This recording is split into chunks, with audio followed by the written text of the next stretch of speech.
திமுக சட்டமன்ற உறுப்பினர் திரு சிவிஎம்பி எழிலரசன் அவர்களை பேச அன்போடு அழைக்கிறேன். ஒருத்தர் அசால்ட்டா சொல்லிட்டாங்க, ஜெயலலிதா அம்மையார் உயிரோடு இருந்தால் திமுக ஆட்சிக்கு வந்திருக்காதான். ஜெயலலிதா அம்மையார் ஹாஸ்பிட்டல் இருந்தாங்க, 5 மாதம் ஹாஸ்பிட்டல்லேருந்து இறந்துட்டாங்க. அடுத்த மாதம் ஒரு புது முதலமைச்சர் தேர்ந்தெடுக்கலான்னு கையெழுத்து போட்டு ஒருத்தவங்களை கையெழுத்து போட்டு கவர்னர்கிட்ட கொடுத்தா அடுத்த நாள் ஜட்ஜ்மெண்ட் வருது, கன்விக்டட்னு சொல்லி A2வை கன்விக்ஷன் பண்ணி உள்ளர வச்சிட்டாங்க. அம்மையார் சசிகலா அம்மையார் உள்ளே போயிட்டாங்க. A1 யாருன்னு உங்களுக்கே தெரியும். என்னவாயிருப்பாங்கன்னு நீங்கள் சர்க்கார கமிஷன் விசாரணைக்கு வந்ததா?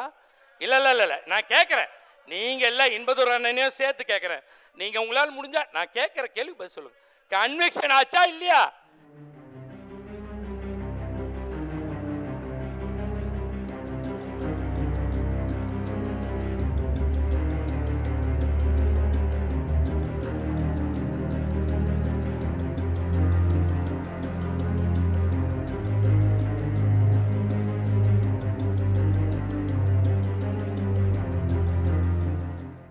இந்தியாவினுடைய பொருளாதாரத்தை 4வது இடத்துக்கு உயர்த்தி விட்டேன் என்று மோடி அவர்கள் பிரகடனப்படுத்துகிறார், பெருமையோடு சொல்கிறார்.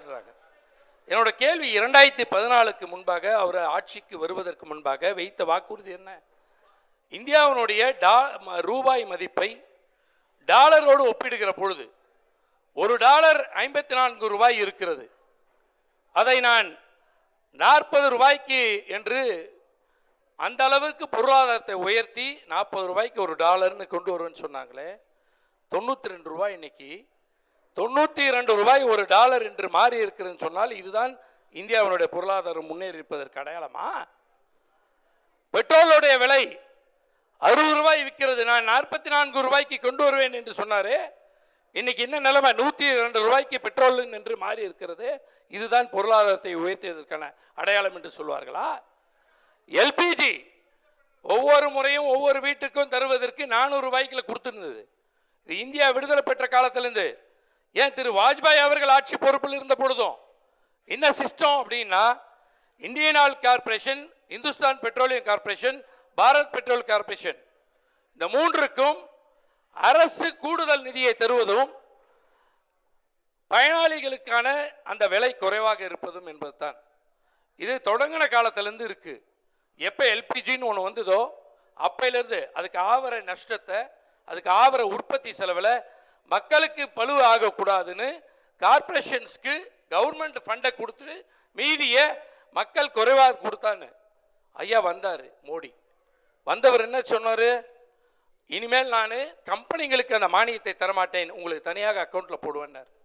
8 ரூபா, 12 ரூபா, 16 ரூபா, 15 ரூபா, 22 ரூபா, அதோட காணாமல் போயிடுச்சு அக்கௌண்ட்டு. இன்னைக்கு 12 ஆண்டுகள் ஆகுது. எத்தனை பேருக்கு எத்தனை ஆயிரம் கோடி, எத்தனை ஆயிரம் பணம் இன்னைக்கு செலுத்தப்பட்டிருக்கு? 12 ஆண்டு காலத்திற்கான நிதியை மக்களுக்கு தந்தாரா நேரடியாக? இல்லை. இது ஒரு வகையான கேபிட்டலிசம் மெத்தட். முதலாளித்துவத்தினுடைய தத்துவத்தில் எப்படி என்றால், மக்களை அப்படி பழக்கப்படுத்து, வாங்கிக் கொள்வார்கள், வாங்க வாங்க பிறகு மறந்து விடுவார்கள் அப்படின்னு சொல்லி நம்ம மேல திணிக்கப்பட்ட திட்டம் இது. மானியத்தை தராமல் தடுத்து விட்டு இன்னைக்கு என்ன நிலைமை? 1000 ரூபாயும் கடந்து போய் கொண்டிருக்கு. பற்றாக்குறை என்று வருகிறது.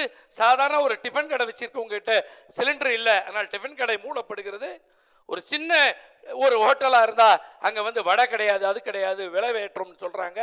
என்னன்னு கேட்டால் தட்டுப்பாடு. ஏனென்றால் வெளியுறவு கொள்கையில் சரியான கொள்கையை கடைபிடிக்காத காரணத்தினால் இன்றைக்கு போரில் பாதிக்கப்படுகிறவராய் இந்தியர்கள் இருக்கிறார்கள். நான் கேட்கக்கூடியது இறுதி கேள்வி, மோடி அவர்களுக்கான கேள்வி எதுவென்றால், ரஷ்யாவிடமிருந்து 1 மாத காலத்திற்கு வாங்கிக்கோன்னு நாம வாங்க வேண்டிய பொருளை யார் உத்தரவு கொடுத்து நம்ம வாங்கணும்? நாம ரஷ்யா கிட்ட வாங்கிட்டு இருந்ததை நிறுத்துன்னு சொன்ன அமெரிக்கா உத்தரவு போடுது. இப்ப நான் வாங்கிக்கலாமான்னு சொல்லி கேட்குது. வாங்கிறதுக்கு உத்தரவு கொடுத்த பிறகு வாங்க போகிற அளவிற்கு இந்தியாவினுடைய மானத்தை அடமானம் வைத்து விட்டீர்களே, நியாயமா? இது கேள்வி இல்லையா? என்ன சார்? தமிழ்நாட்டுக்கு தர வேண்டிய நிதியை பகிர்ந்து தருவதற்கு தயாராக இல்லை, கல்விக்கு தர வேண்டிய நிதியை தர தயாராக இல்லை, திட்டங்களை முடக்கி போட்டிருக்கக்கூடிய சூழல், பேரிடருக்கு தர வேண்டிய நிதியை தர தயாராக இல்லை, மெட்ரோ ரயில் திட்டத்துக்கு தர வேண்டிய நிதியை தர தயாராக இல்லை, புதிய மெட்ரோ ரயில் திட்டம் வேண்டும் என்று கேட்டால் தர தயாராக இல்லை. ரயில்வே திட்டத்தில் புதிய திட்டங்கள் தமிழ்நாட்டிற்கு இல்லை என்று கேட்டால் இல்லை என்று சொல்லி ஒட்டுமொத்த தமிழ்நாட்டிற்கும் பூஜ்ஜியத்தை தான் நிதியில் தருவேன் என்று ஒன்றிய பாஜக அரசு சொல்வதை தமிழ்நாட்டு மக்கள் வேடிக்கை பார்க்க மாட்டார்கள். அவர்களுக்கு மீண்டும் பூஜ்ஜியத்தை தான் தரப்போகிறார்கள் என்பதைத்தான் நிறைவேற்றுகிறது.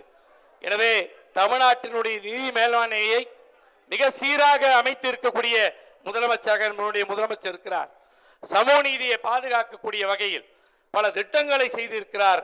பெண்கள் மேம்பாட்டிற்கும் மகளிர் மேம்பாட்டிற்கான திட்டத்தையும் சமூக மேம்பாட்டிற்கான திட்டங்களையும் சமூக நீதிக்கான திட்டங்களையும் இந்தியாவே வியந்து பாராட்டக்கூடிய திட்டங்களை வழங்கி இருக்கிறார். கல்வியிலும் சுகாதாரத்திலும் தொழில்துறையிலும் வேலை வாய்ப்பிலும் உயர்த்தி இருக்கக்கூடிய உன்னத ஆட்சியை தந்திருக்கிறார். கட்சியை ஒழுங்காக சீராக வழிநடத்துவதிலும் கூட்டணியை கட்டுக்கோப்பாக வைத்து இருப்பதிலும் அரவணைத்து செல்வதிலும் எல்லோருக்குமான ஒரு சிறந்த ஆட்சியை தரக்கூடியதிலும் மக்கள் வியந்து பாராட்டக்கூடியதாக எதிர்க்கட்சியினரும் அங்கே அமர்ந்திருக்கக்கூடிய நேரத்தில் அவர்களை மதிக்கக்கூடிய தன்மையை கொண்டிருக்கக்கூடிய சிறந்த தலைவராக இன்றைக்கு இருந்து கொண்டு இருக்கக்கூடிய மாண்புமிகு முதலமைச்சர் முத்துவேல் கருணாநிதி ஸ்டாலின் என்பதை மீண்டும் தமிழ்நாட்டில் பதவியேற்கின்ற நாளை தமிழக மக்கள் எதிர்நோக்கி இருக்கிறார்கள். இந்த கேள்வி எதுவென்று சொன்னால் யார் என்ற தமிழ்நாட்டிற்கு தேவை என்பதுதான். யார் என்பது தேவை என்கிற பொழுது இன்றைக்கு யார் ஆளுமையோடு, யார் நிதி ஆளுமையோடு, யார் மாநில உரிமையை போராடி பெறக்கூடியவராக, யார் எதிர்த்து நின்று நம் மக்களுடைய உரிமையை பாதுகாக்கக்கூடியவராக, மண் மொழி மானம் காக்கக்கூடியவராக யார் இருக்கிறாரோ அவரைத்தான் தமிழக மக்கள் விரும்புவார். அது வேறு எவரும் அல்ல. தமிழ்நாடு போராடும், தமிழ்நாடு வெல்லும் என்று சொல்லி ஸ்டாலின் தொடரட்டும், தமிழ்நாடு வெல்லட்டும் என்று சொல்லி அந்த தலைவரே மீண்டும் தமிழ்நாட்டுக்கு தேவை என்று சொல்லி வாய்ப்புக்கு நன்றி, வணக்கம். நன்றி திரு சிவிஎம்பி எழிலரசன்.